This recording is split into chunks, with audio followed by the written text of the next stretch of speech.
Let's continue. This is the third part of our lesson 58. Number 8.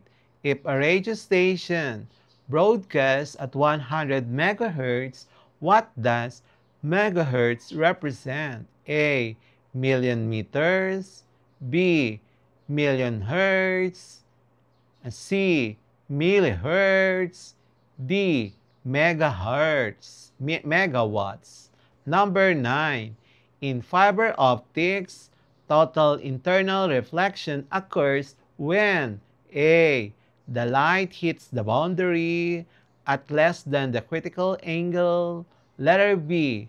The light hits the boundary at greater than the critical angle.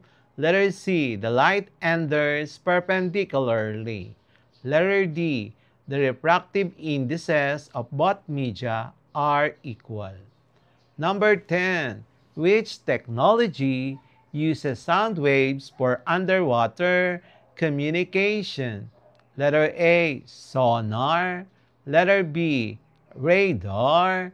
Letter C. LIDAR. Letter D. Wi-Fi. Number 11. What happens to the wavelength of a wave if the frequency increases while the speed stays the same? Letter A. Wavelength increases. B. Wavelength decreases. Wavelength remains the same. Letter D. Wavelength becomes infinite. Number 12. Which have which wave property is responsible for the ability of radio waves to bend around obstacles? Letter A. Reflection. Letter B. Refraction. Letter C. Diffraction. Letter D. Interference. Number 13.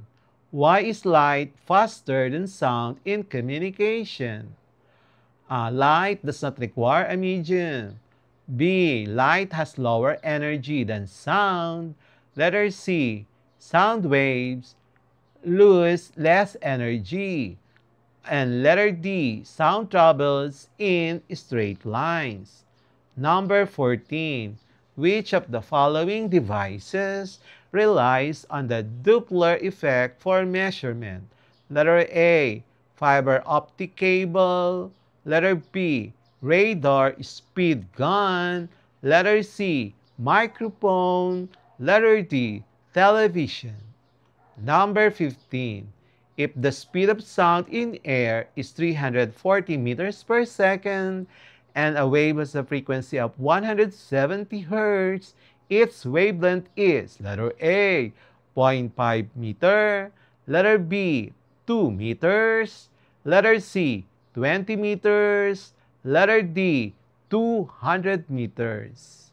The answer key for lesson 58, please proceed to lesson 59. The answer key for lesson 57, ways to minimize energy loss and energy wastes in homes, schools, local businesses, and other parts of the society is as follows.